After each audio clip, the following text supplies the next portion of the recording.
It's another day at a major train station in Germany, and you, like many, are realizing that German efficiency is perhaps an overblown stereotype. Bitte beachten, S-Bahn nach Dortmund Abfahrt 13:04 Uhr wird voraussichtlich 1000 Minuten später abfahren. Ihr bitte um Entschuldigung. Once considered some of the best in Europe, German railways don't seem to be what they used to be. Don't get me wrong, the actual comfort and high-speed ICE services is mostly pretty great, and the overall network itself, despite numerous cuts over the past several decades, is still very dense. But as people in Germany have lamented for years, more and more it seems, die Züge haben immer Verspätung. The wise guys immortalized the deteriorating state of the Deutsche Bahn in their song, Deutsche Bahn over a decade ago, and while improvements are finally coming to the German rail network, we're firmly in the stage, it seems, where things get worse before they get better.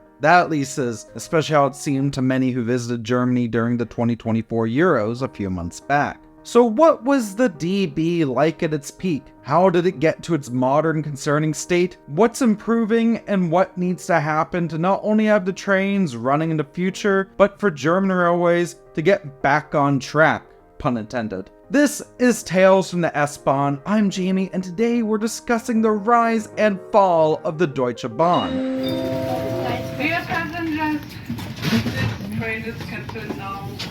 I really wanted to do this video not just because I've noticed trains in Germany are often very hit or miss in terms of quality and punctuality, especially over the past few years as I've lived here, but also because of an anecdote I was once told by a close friend. See, apparently, bold, underline, italic, back in the 90s, the DB tried to often staff services with more than 100% of required staff for the sake of accommodating any callouts and preventing cancellations. But nowadays, apparently you're lucky if any train is at 90% staff. While I haven't been able to verify these numbers, I have had a chance to read a lot of books, funnily enough, while riding trains operated by the DB. I know I have this charming North American demeanor, but I've actually been living in Germany for a few years now, as I said, and I've ridden a ton of trains. For the most part though, let me get this out of the way, I like living in Germany. I wouldn't be surprised if I spend the rest of my life here, but you know, we can't blindly love places and call them perfect, and calling out problems such as with the DB is definitely worthwhile, especially, you know, on the rare off chance that someone important is watching this and it leads to improvements. And I want to see this place that I call home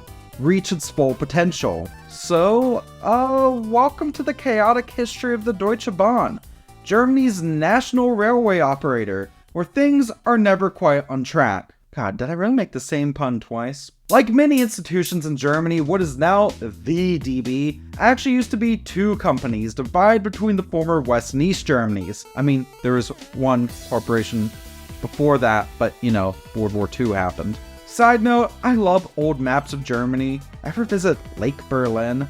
West Germany had the Deutsche Bundesbahn, just your typical Western state-run rail service trying to rebuild a war-ravaged country. And for most part, from what I've heard, they did a great job. According to my dad, who used to be a railway engineer in the US and later would work for the airlines, West German trains back in the day were internationally seen kind of like we see Swiss trains today. As the Germans would say, sehr pünktlich. East Germany, meanwhile, had the Deutsche Reichsbahn, same as in the West, but now with communism. After the Berlin Wall fell, someone thought, hey, let's merge the East and West German railways and make the thing really complicated and confusing. And spoiler, that's exactly what happened. Post-1990, reunification happens, and guess what? Both systems do in fact merge, and it's not exactly pretty. Now, I experienced learning about the division of Germany and the Berlin Wall and all that in both the US and Canada, and big points off towards the schooling I received in both countries for making me think it was a smooth, clean process that made everybody happy, because those dirty commies were gone, God bless capitalism, now stand for the pledge. The reunification of Germany was actually really complicated and messy at points. Honestly, there's just so much that came out of this. There's a whole general messiness of that process itself, the difference in quality of life and opportunities between those in the East and West, and even the feelings of being left behind by many in the Eastern German states that permeates to this day, and that perhaps could be partially blamed for the current rise of far-right fringe politics over there. Anyways, in the early 90s, Germany's two rail systems merged, and damn did they merge. The result, one confusing and inefficient rail network that wasn't even consistently built to the same standards that the German government looked at and said, you know what this needs to make it better? Privatization. Oh yeah! This is happening!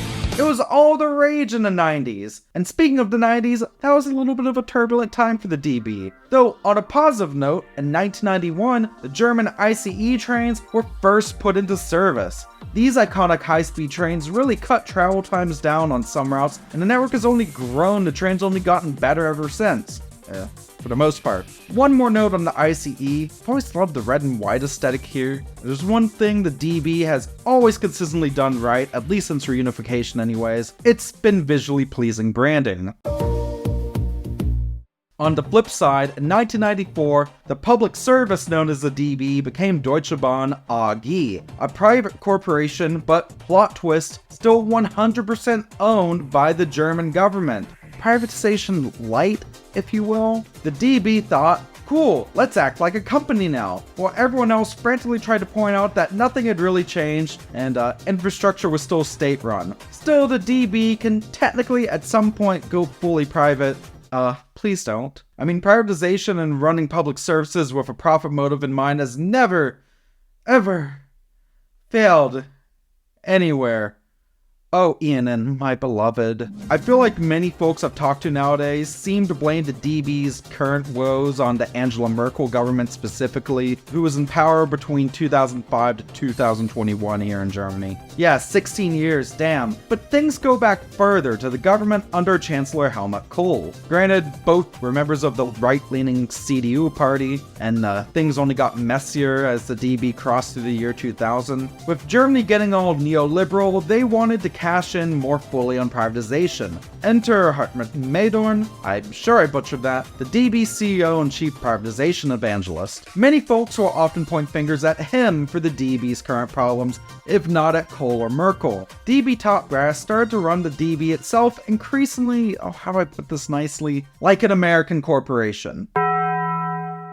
There are even a good few route closures, especially in the already rather underserved rural areas. But hey, screw those people, those routes weren't profitable. While the Autobahn network has grown vastly in the past several decades, the German rail network, according to one source, has actually decreased by over 3,000 kilometers in the past 23 years. It's a trend that at least is now seemingly, hopefully being combated by a wave of new local rail construction, in some places anyway. Still, in a lot of areas, cuts are still continuing to this day. Fun fact, the CDU-led German government actually voted in 2008 to finally fully privatize part of the DB. The government planned to sell off up to 49% of their passenger and logistics operations. But wait for it, global financial meltdown. Yeah, the 2008 crisis hit just as the DB was ready to roll out their IPO. Privatization fully postponed, and just in time because the DB, it seemed, was about to get picked apart. Rare 2008 financial crisis W, I guess. Woo! So the IPO never happened, but the DB didn't stop trying to act like a for-profit corporation. They expanded internationally, buying up foreign logistics companies like a kid collecting Pokemon cards, and meanwhile, the trains in Germany were becoming the punchline to every joke you can think of about delays. The infrastructure was starting to crumble, and yet the DB's top brass somehow seemed to blame everything except the lack of investment. Now, how are things today?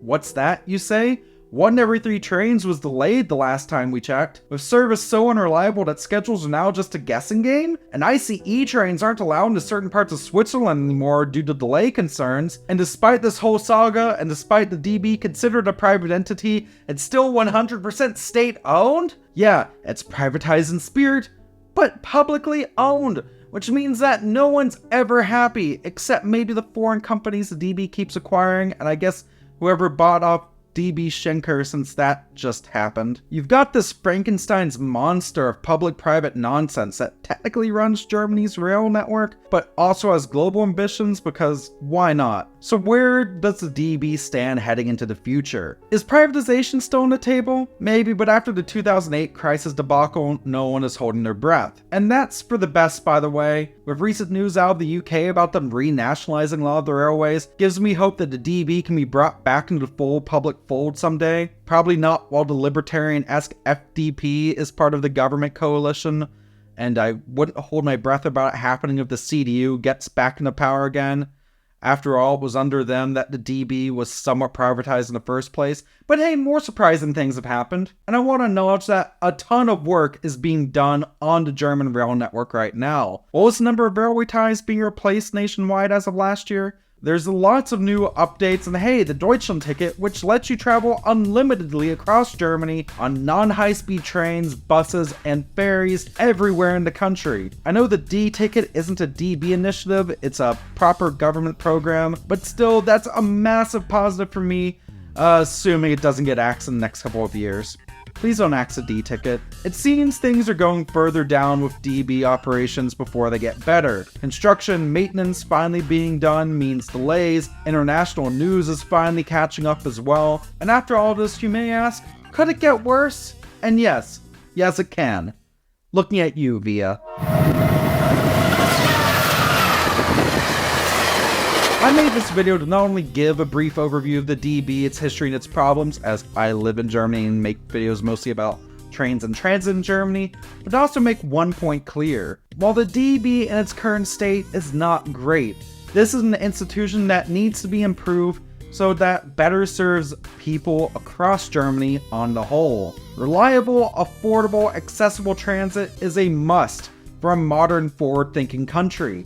This is a goal that I think is attainable, not by further privatizing service and corner cutting, but by properly funding, maintaining, and valuing high-quality rail service and the important role that can play in everyday life for everyday people.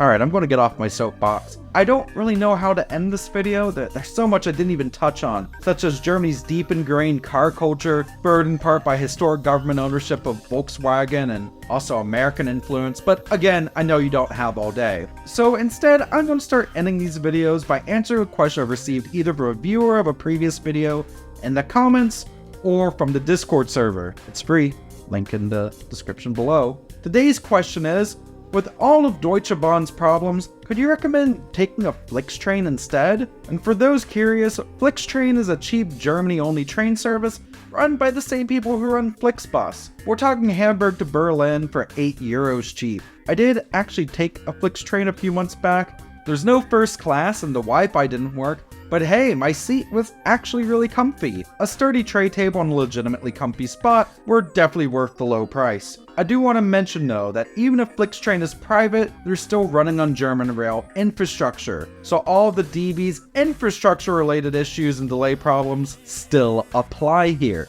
But yeah, I'd take a Flixtrain again. Only thing I do differently is pay a little extra to reserve the seat next to me. See, when I rode with them a few months back, my Flixtrain home for Hamburg left at Berlin Südkreuz. At Berlin Hauptbahnhof, one of the only intermediate stops, a man got on and sat next to me, and I swear this dude smelled like he'd never taken a shower once in his life. You know what? That's the note I'm ending on. I want a new law. If you don't know what deodorant is, you aren't allowed to board the trains in Germany.